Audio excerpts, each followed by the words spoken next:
From the new book, Coming Apart, quote, "If the case I have made is completely correct, all is lost," close quote. With us today, Charles Murray, who I believe will join me in hoping that he is not completely correct. Uncommon Knowledge, now.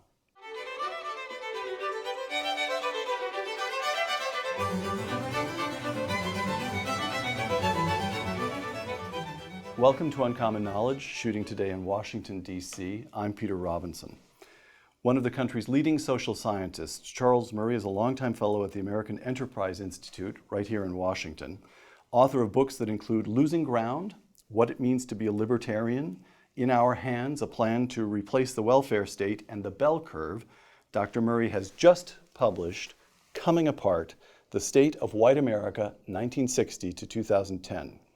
David Brooks of the New York Times, quote, "I'll be shocked if there's another book this year as important as Charles Murray's Coming Apart."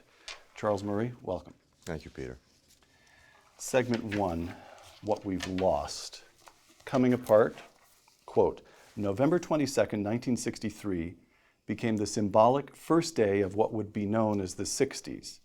The symbolic last day of the culture that preceded it was November 21st, 1963. We'll come to a detailed picture. I hope we have time to flesh it out in a moment. But first, can you reduce to a sentence or two what my children, what people who have no memory of those days need to know about the world that ended on November 21st, 1963? There's nothing scarier than being asked to reduce to a sentence or two anything. I guess the sentence or two are this. The first sentence is, I don't want to go back to 1963. I'd have to be dragged back there kicking and screaming because lots of good things have happened since then. Point number one. The second sentence is, however, there were things that we had in 1963 that we are in danger of losing irrevocably.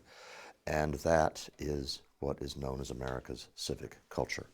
Because in 1963, we had a common civic culture transcending rich and poor that was the direct descendant of the civic culture that the founders set up with the Constitution. The living, felt culture of the country was still directly in touch with the founders. Exactly. Peter, we still use the phrase, the American way of life then. When was the last time you heard that, in common use in the United States now? We don't talk about it anymore. But in 1963, people all knew what you meant when you said the American way of life.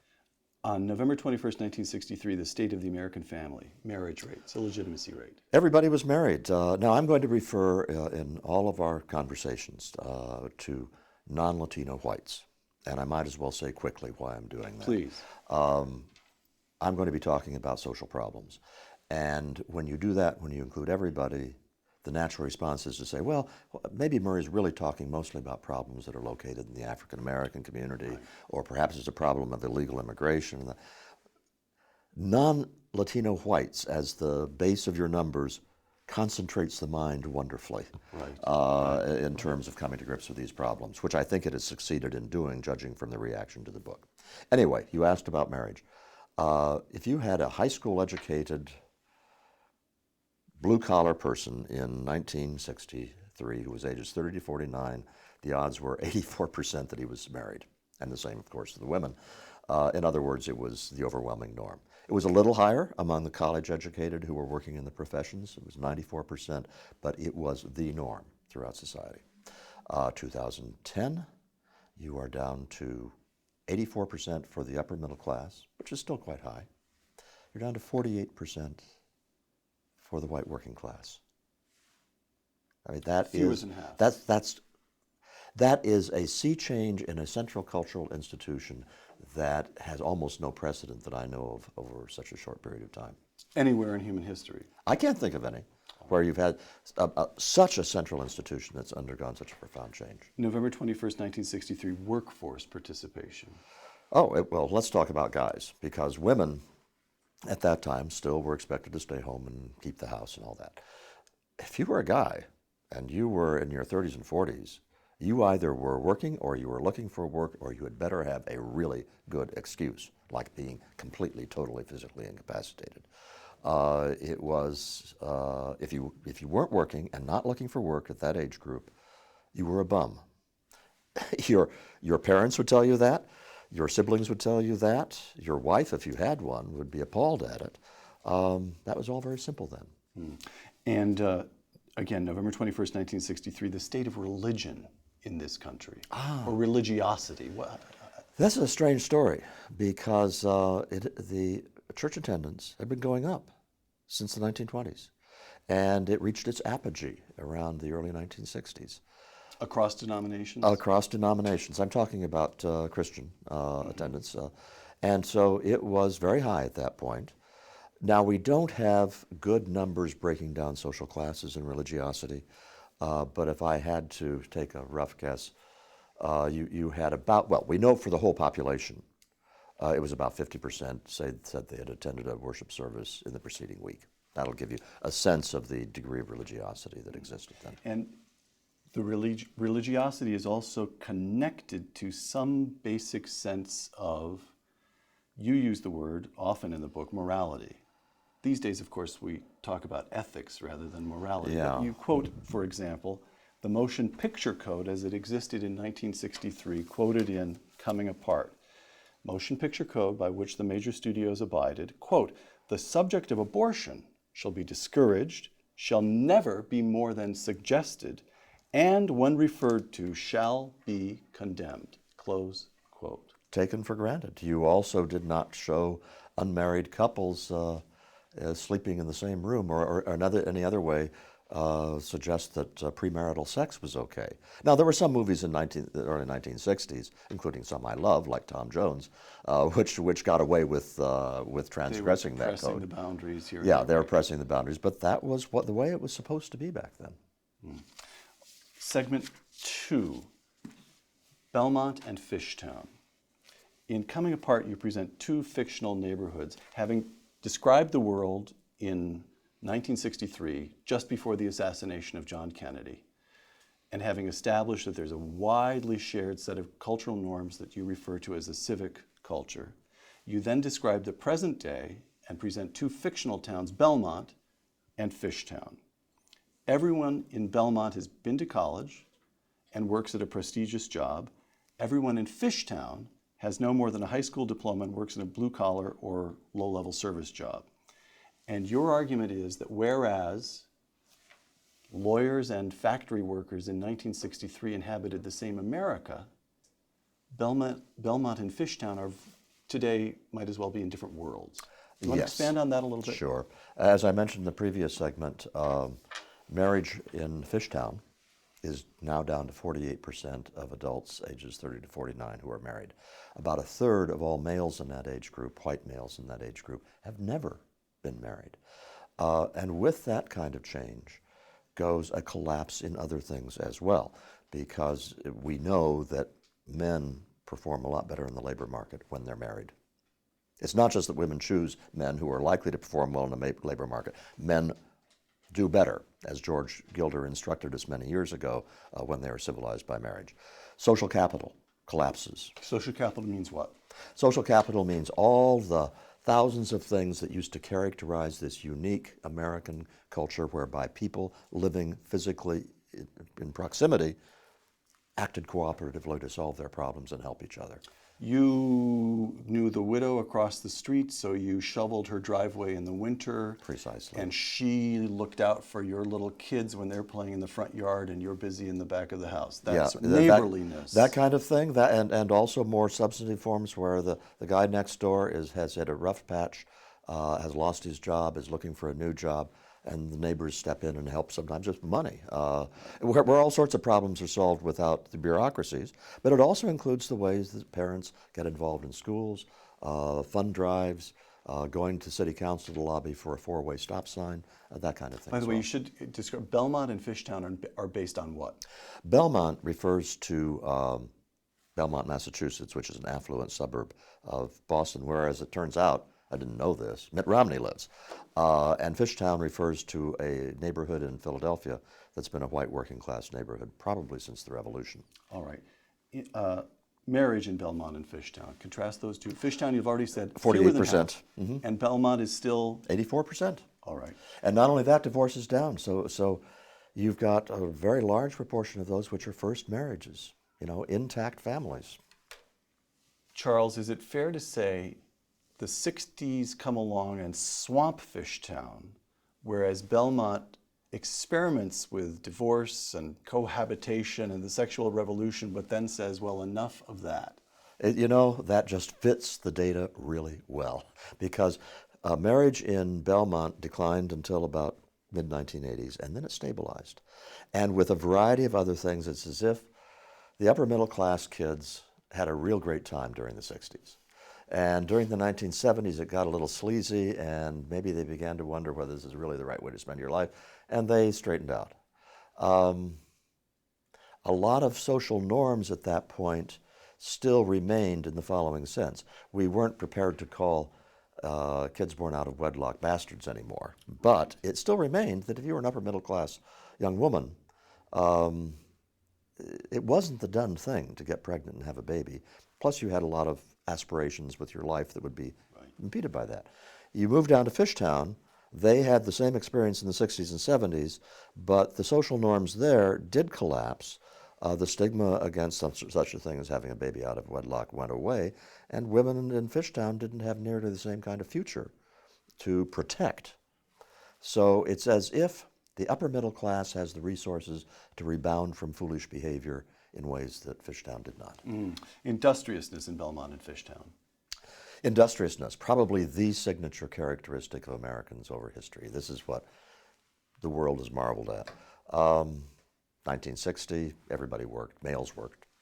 2010, no, let's do 2008, before the recession hit, because this has nothing to do with recession. By that time, about 1 out of 8 males, white males in Fishtown, was not even looking for work. They were out of the labor market, including during the 1990s when jobs were everywhere. These are not guys who are saying, boy, I'd really like to get a job. They're guys who are living off their girlfriends or off their parents or off their siblings. They're guys that are in the underground economy.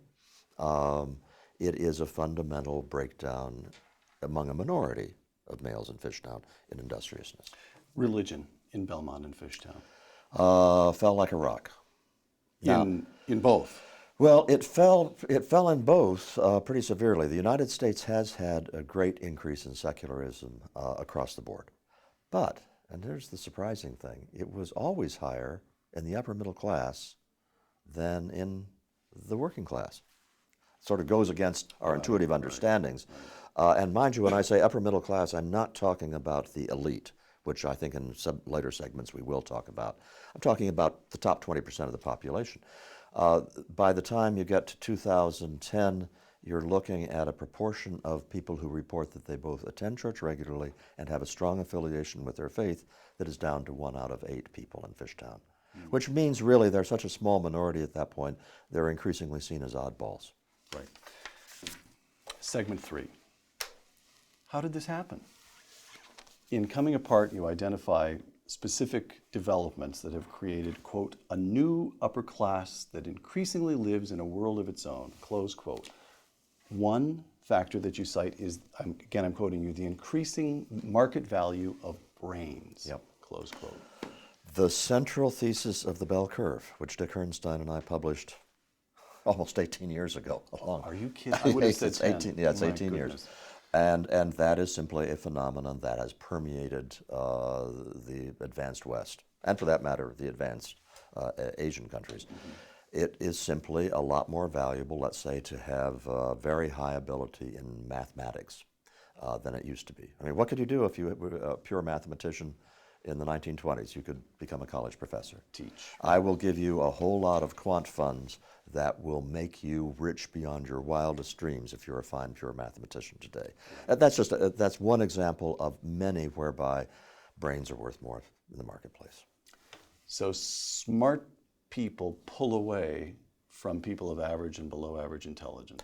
Fostered by a couple of other things, which is in the 1950s, what I call the college sorting machine kicked into high gear. Right.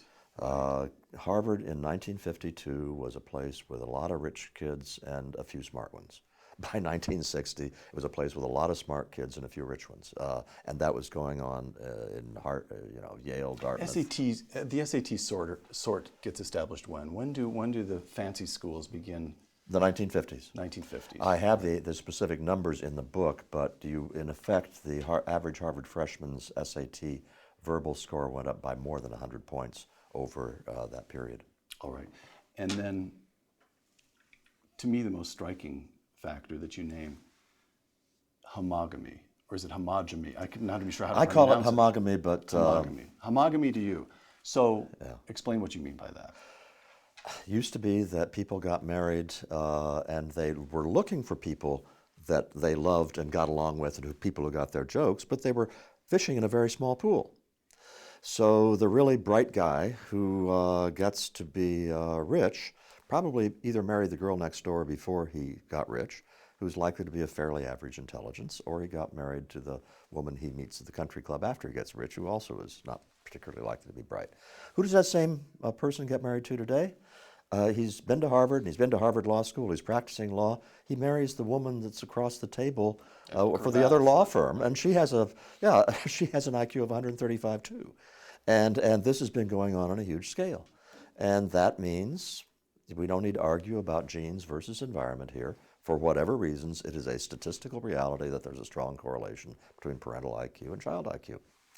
So they're passing down their talent along with their money, and that creates a new kind of stability to the upper class that we didn't have before. It used to be the case centuries ago, medieval time, when there were sumptuary laws, that you could tell an aristocrat because he dressed differently. Walk into a room, we peasants would be seated here, and the aristocrat would come in brightly colored silks. And now the new upper class is smarter. It's smarter. Former White House Press Secretary D.D. Myers, appearing recently on This Week, quote, "Why is it that the rich keep getting richer? Either the rich people are really a lot smarter than the rest of us, and I don't think any of us would stipulate that, or there might be something in the rules that's rigged and that the government can do something about," close quote. Yeah. Well, I've got news for her. If you look at the percentage of students who get over 700 in the SAT, what we used to call the SAT verbal or math tests, which we really have to do if you want to have a fighting chance to get into an elite college. The percentages in the book, it's either in the high 70% or the low 80% of kids who get those high SAT scores are from the upper middle class. And it's not because they take test prep courses. It is simply a reflection of the degree to which the upper middle class is beginning to dominate the smartest kids. I'd like to come back to the university system a little bit later, but fundamentally, the elite schools at which the enshrined value is diversity are, in fact, factories producing a new upper class. Yeah, and the problem is that a lot of what they're doing is admirable in the following sense. If you are a bright kid from a disadvantaged background, whether you're white or black or Asian or whatever, the odds are you're not only going to go to college, you're going to go to a really good college. That's good. You know, my father didn't go to college, even though he was real smart, because he didn't have the opportunity. So you've had something that is in the classic meritocratic mode, rewarding ability, but it produces these unintended outcomes that are also very powerful. So what are you going to do? Should we tell Harvard and Yale you've got to admit a whole lot of less talented kids? That won't really solve anything, because we also know from other studies that kids who get turned down by Harvard and Yale but had test scores and things good enough to get in, they've been tracked and they do just about as well as the kids who got into Harvard and Yale. It's talent. Keep that. Don't clue Harvard and Yale in on that. That the $250,000 degree doesn't actually make that much difference. Yeah, it really doesn't. It really doesn't. All right, this is all very hard to take. Cheerfully, we move along. So brains, fancy educations, and intermarriage account for this new upper class. And a shared culture that they have developed. All right. Give us a word or two on that. Well, look, we all have, there's always been the potential for shared tastes and preferences that were different among Harvard students, let's say, we'll stick with that example, than the population at large. But they didn't dominate the environment. So even when I was there in the early 1960s, you step outside Harvard Yard and you were in Cambridge, Massachusetts, which was essentially a lower middle class town. Tip O'Neill represented them in Congress, and he fit Cambridge better than you did. Yeah, and so we were cheek by jowl with that community as soon as you walked outside the door. Working, Irish, Italian, right, all right. And as you had more and more people move into Cambridge because it was a cool place to live around Harvard, so forth, they established dominance in that area. You go to Harvard Square now, and believe me, what you find is not a five and dime store outside the gates of Harvard Yard. You find lovely little boutique shops and every kind of restaurant you can imagine, and lovely hotels. Every and all parking that. meter taken by a Lexus Yeah. or a Mercedes. And right. so you have a culture which differs from the rest of America in just about anything you can name. TV. The average American watches 35 hours of TV a week. In the new upper class, they like to brag off and they don't even have a TV anymore. Or if they do, they use it to watch DVDs or Downton Abbey or the NewsHour or something like that. But I could list everything from the average weight of members of the new upper class compared to the average weight of Americans. They're much skinnier. To the kind of beer they drink, to the way they raise their children. There is a distinctive culture. And by the way, I'm not talking about left versus right here. I think, Peter, both you and I are guilty of living in that culture as well. Maybe I do you a disservice by I saying feel that. an urge to defend myself. But you're in Palo Alto. Oh, but wait a moment. Hold on. Charles, in Coming Apart, this is the moment to talk about the bubble. In Coming Apart, you have a wonderfully engaging and amusing test, self-test. Do you do this? Do you do that? Have you seen this television program? Can you identify this pop star? Have you ever held a job that caused a body part to hurt at the end of the day? Exactly, right. And then, depending on your score, this shows how completely you're inside the new upper class bubble. Dr. Murray, my score was 64. What was yours? Rats. Because I think mine was only 48. There we go, you see. But you notice I members have of- had body parts hurt because I worked construction for a Yeah, summer. notice, however, that these two members of the new upper class are immediately comparing test scores. So, we don't escape, no matter how hard we try. So what accounts for this new working class? What's going on in You know Fishtown? what? I deliberately do not deal with that in the book, and there was a reason for that. The problems we're talking about are not ones that are going to be solved by the right fighting against the left. We need a cultural readjustment in which the left must participate. And I believe there is a potential to engage them. I'm not going to engage them if I do a reprise of my arguments in losing ground. Okay, so for example, Nicholas Confessori, reviewing Coming Apart in the New York Times, writes, in this book, quote, you will learn about working class laziness, but you will find little discussion of the decline of trade unions or the rise of a service economy built on part-time work without benefits, close quote. And your answer is, Mr. Confessori, we'll get to that fight, but not now. I want the data to be understood. Is that correct? Yeah, and let's say that the left is completely right, and that we have demoralized men out there. They've lost the manufacturing jobs and the rest, and they're stuck with this lousy set of jobs. Suppose the right is completely right, and an argument says it's feminism which destroyed the male role. I don't care which one is right. If you have a 35-year-old man who is sitting at home in a time when jobs are plentiful everywhere, it doesn't make any difference whether he's demoralized because of the loss of labor unions or demoralized because of feminism. He's still sitting at home. The title of the chapter is Industriousness, and he is not behaving as industriously as his father and grandfather did. All right. Segment 4, Why It Matters. Coming Apart, quote, you've established that it matters to somebody who's wasting his life sitting at home on the sofa watching soap operas. You make an additional and larger argument here. Coming Apart, quote, the trends of the last half century matter a lot. Many of the best and most exceptional qualities of American culture cannot survive unless these trends are reversed, close quote. I'll come to a few specifics in a moment again, but explain that thesis? Explain that assertion, really very aggressive, intellectually aggressive assertion. Explain that. Let's talk about the functioning of a free society, because that's what I go back to. The founders were unanimous in saying this Constitution will not work with just any kind of population. The population must possess certain virtues.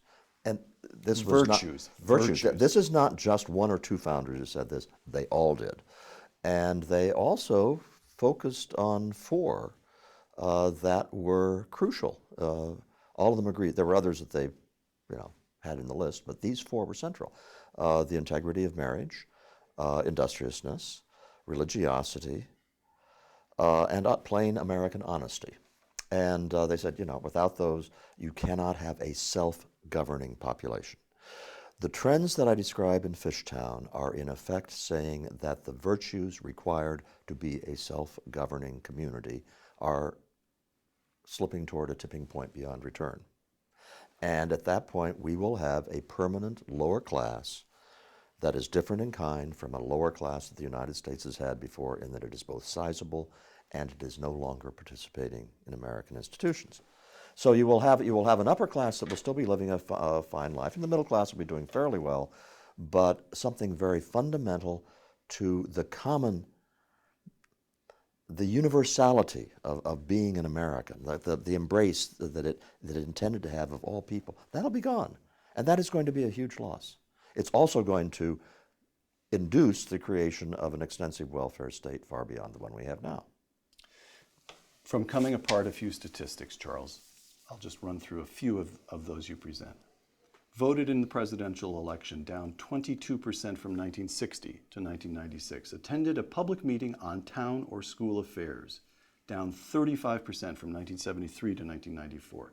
Served as an officer of some club or organization. You talk about the Elks and Rotary and so forth. Local organization, down 42% from 73 to 94. Percentage of parents with children under age 18 who were members of the PTA, down 61% from 1960 to 1997. And these statistics tell us what? Well, these come, by the way, from Bowling Alone, the excellent book written by Robert Putnam about a decade ago. They represent across the American population those reductions. The question then arises, well, were these evenly split across? Right. And they were not. So that these reductions are concentrated in Fishtown, in the working class community. And and what difference does that make? Well, the social capital, because that's the social scientist phrase for it, is another word for what has been the glue of American community, which has been the spirit and the vitality of American community. And that goes away. And it's all linked up with the other trends that we've discussed in previous segments. Religiosity. Who accounts for these wonderful kinds of social capital? Robert Putnam says about half of all social capital comes directly from the religious population, and even more comes from it because religious people are more likely to be engaged in secular forms of social capital than non-religious people. So you're looking at a real mess focused on Fishtown, not in Belmont. Coming Apart, quote, "The big question is whether the remaining levels of social trust in Fishtown are enough to sustain anything approaching the traditional expectations of American neighborliness and local problem solving. It is hard for me," Charles Murray, "to envision a revival," close quote. Now, when I read that, this is a very imprecise parallel, but it gets at something. At least it helps me crudely stumble toward a question that I think is worth asking you to address. If we think back to New York City, even as recently as the late 80s and 90s, and the crime, the feeling that the rich folks on the Upper East Side were okay, but you get out to Queens and you get into Brooklyn, and people were living by themselves, locked up behind their apartment. And New York has been transformed. Yeah, it has been. So is there a parallel? Of course, New York isn't Fishtown. I understand there are differences, but there's an example of a revival of a kind. Does it have a wider applicability? Well, let's take the case of the real Fishtown Philadelphia. in Philadelphia. because there's a wonderful PhD thesis that was written serendipitously. I had no idea it existed until I'd most of the way through the book, which describes what's happened to crime in Fishtown. In the 1960s, in the 1960s, I'm smiling because what happened, if there was any crime in Fishtown, is Fishtown took care of it itself. It was so tight-knit that everybody knew if anybody did something, and they didn't bother to call the cops. Right. But that's a form of social capital. Absolutely. Right. And what they did not involve a polite lecture to the. Right. Actually, on New York, I can, long ago in a former life, I worked on a little television crew, and we got stuck waiting for a trial in Manhattan to end. Mm-hmm. And so my buddy, the cameraman from Staten Island, took me to Little Italy and showed me where he grew up. And he said in those days, you couldn't walk down the street without a curtain flicking. And if you didn't belong in the neighborhood, everybody knew who you, and within a moment or two, somebody came up and asked your business. Yeah. Now that can be taken extreme. too far, but it's social capital, right? It's social capital, right. Okay. but putting it less threateningly, it's also true that your kids could be playing out in the street, and you didn't need to worry that you weren't watching them all the time because there were neighbors who were keeping an eye on them. And if your child did something wrong, you also gave carte blanche to your neighbors to discipline that child. And all, when you lose social capital, the doors have to be locked. The kids can't play alone in the street anymore. And whereas New York City is a good example of life becoming really much safer for the upper middle class in the cities, but it had never been dangerous to the upper middle class in the suburbs. In the fish towns, crime is still violent crime is about 4.7 times higher than it was in 1960. It's come down a little, but it's qualitatively different and worse than it was in the 1960s. Segment 5, how not to be another Rome. In Coming Apart, this is a slightly complicated point to set up. In Coming Apart, you begin a chapter with a comparison with ancient Rome, and of course I thought, oh, I know where this is going, Gibbons and the decline and fall of Rome. That's not what you did with it. 5 centuries, you note, before the fall of Rome, before the barbarian invasions from the north, 5 centuries beforehand, Rome took, quote, its initial downward step, its loss of the Republic, when Caesar became the first emperor. Was that loss important? I'm continuing to quote you. Not in material terms. Rome, of course, remained an empire for 5 centuries. It grew. It grew. It got richer. Mm-hmm. But for Romans who treasured their republic, it was a tragedy that no amount of imperial splendor could redeem. The United States faces a similar prospect, remaining as wealthy and powerful as ever, but leaving its heritage behind. Mm-hmm. Charles, explain. We've been talking throughout these conversations we've had, Peter, about America's civic culture. Well, when you think about American exceptionalism, what are people really talking about? Why is it that people all over the world looked at the United States and said we were different? Well, some aspects were the land of opportunity. You could go to the United States, you could make something of yourself, and your children could live a better life than you did. But another aspect of this exceptionalism was people would look at us and see the way that Americans solved problems and helped each other at the local level, and it was very close to unique. There are all sorts of cultures that have very strong traditions of hospitality to strangers, or hospitality to guests, period. You try to find cultures in which people who just happen to live near each other voluntarily help each other. That is really rare. In fact, it's so rare that I think the word unique is really close to applicable. We had that. We had it early. It was. We had Tocqueville. Early 19th century. The famous quote about Americans forming associations at the drop of a hat. Tocqueville's democracy essentially describes America's civic culture, and it conforms to the kinds of characteristics that I've been describing. But that persisted.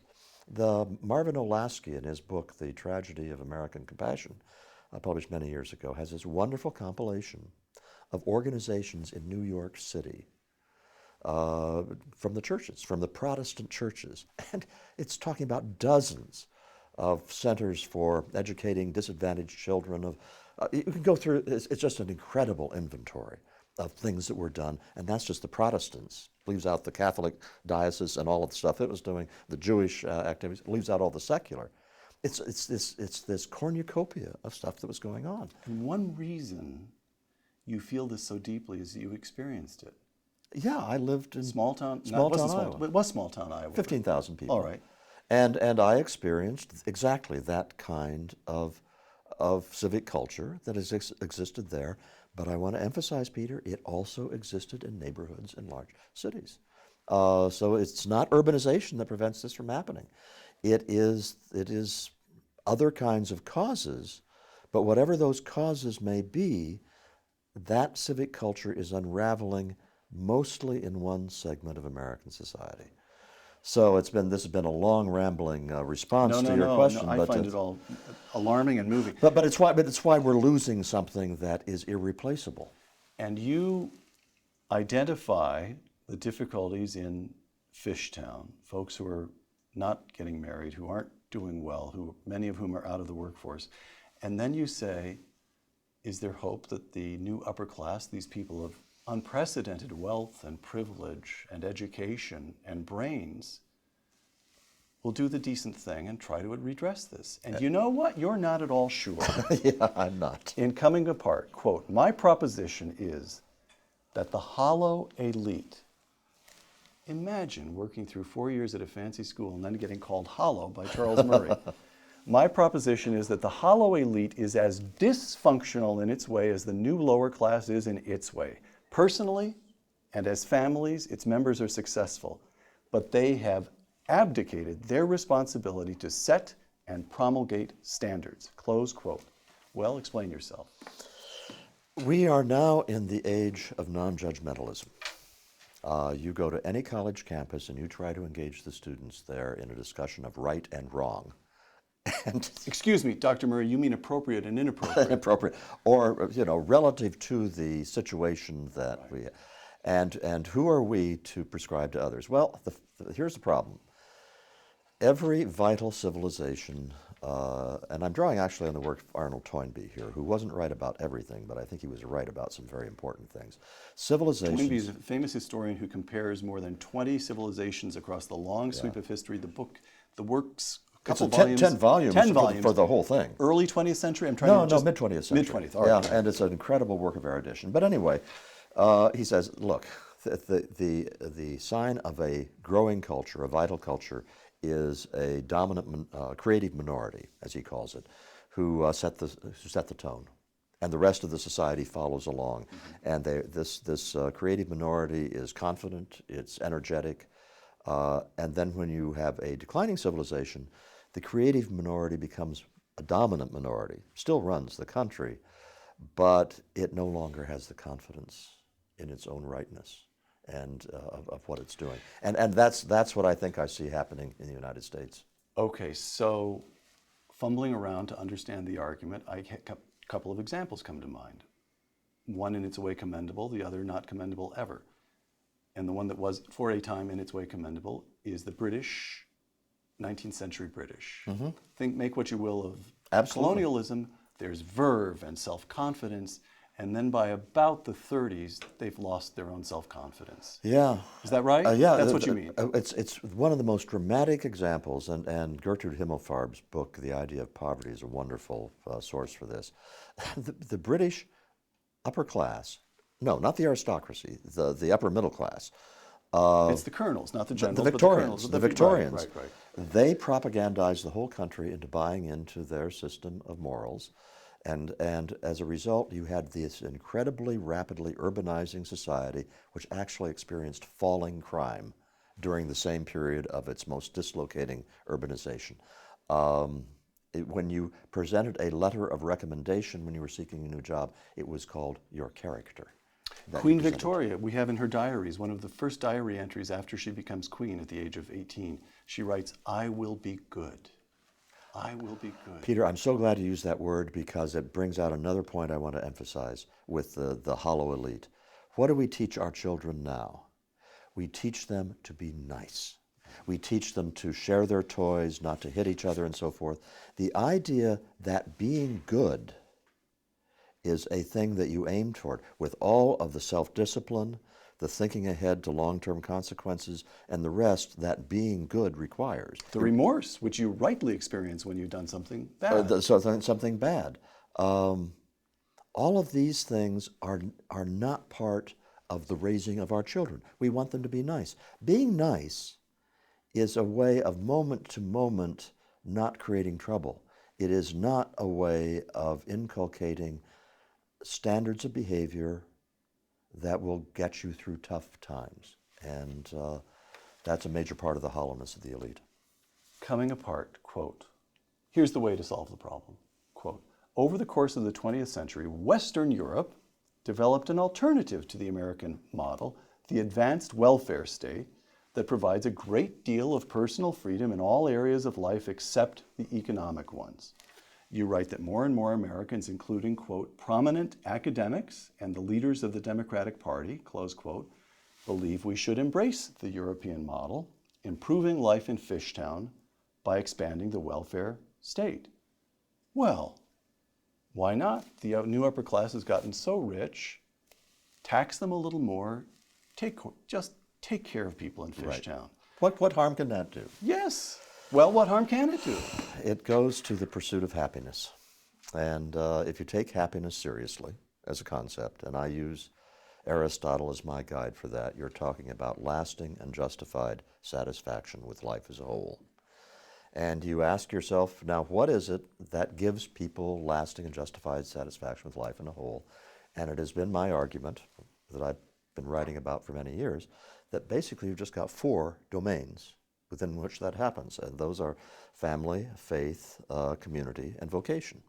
Now you don't have to... Vocation meaning something a little larger than job. Yeah, well, in most cases, it's the work you do for a living, but I will also include avocations with that, or causes. But I'm saying that's basically all there are. And that in order for a person to pursue happiness, those institutions of meaning, if you want to use that phrase, have to be rich and vital. Well, how is it that a family is rich, the family structure is rich and vital? It's because the family has things that won't get done unless the family does them. There has to be responsibility placed on the institution called the family to make it rich and vital. Same thing goes with community. Same thing goes with all of them.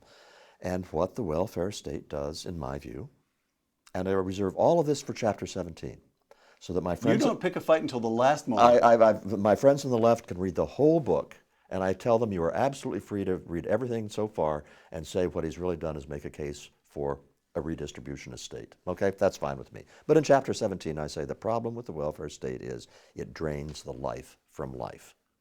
By trying to smooth over the bumps, trying to lend a helping hand, it ineluctably, inevitably takes away the stuff of life from these institutions.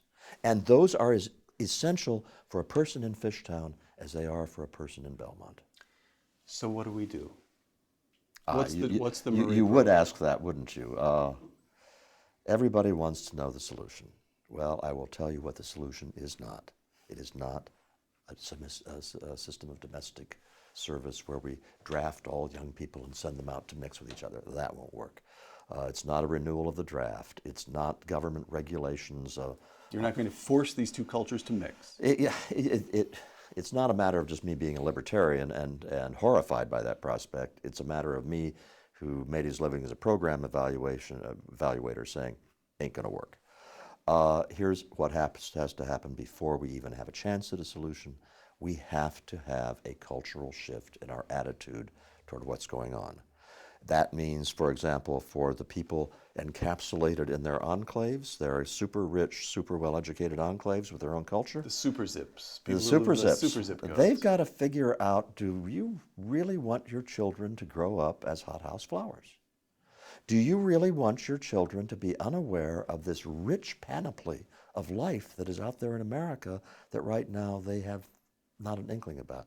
And if you don't want that, there are things you can do. I won't try to go into the specifics. I did it by moving to a town of 270 people. That worked pretty well. No, I'm sorry, 170 people. That worked pretty well, but you don't have to be that extreme. We have to have, for something like births to unmarried women, sort of as a natural statement that journalists make when they write articles about problems of disadvantaged neighborhoods or whatever, that in fact being born to unmarried women causes all sorts of problems for the children in their future life, independently of poverty and independently of parental education. That has to be in the air. You don't have to demonize women who have babies out of That's wedlock. just telling the truth. You just got to tell the truth about the costs associated with that. So there has to be a cultural shift. The cultural shift will not occur until we are all contemplating the nature of the problem, and that is what I've tried to do in the book. We support Obamacare. That helps. No, You don't want to be dragged into the current. that expression on my face. You don't want to be dragged into the current mud fight. No, but Obamacare is ancillary to the kinds of things I'm talking about, as I think a lot of it is a symptom. Yeah, it's a symptom of the increasing welfare state, but whether Obamacare is repealed or not repealed is going to twiddle at the margins with the kinds of dynamics I'm talking about. No, there is almost no direct, immediate, concrete policy implication of the book. There are huge implications for how we need to think about the nature of the problem. And I think of the book as starting a conversation. Or I'd like to think that it starts hundreds of thousands or millions of conversations, even though that's a little overambitious. Charles Murray, author of Coming Apart, would you close our conversation today by simply reading a passage from your book? I would like that. Thank you, Peter.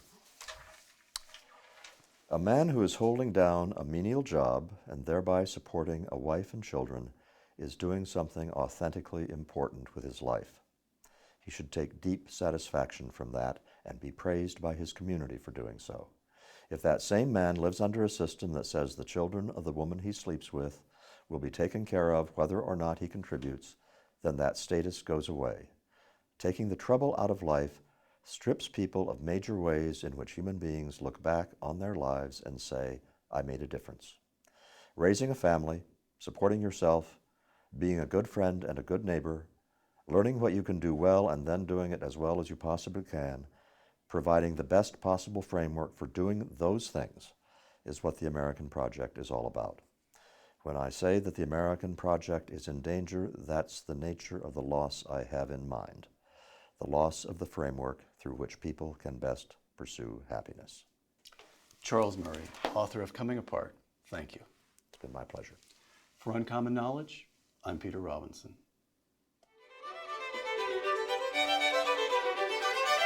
Thank you.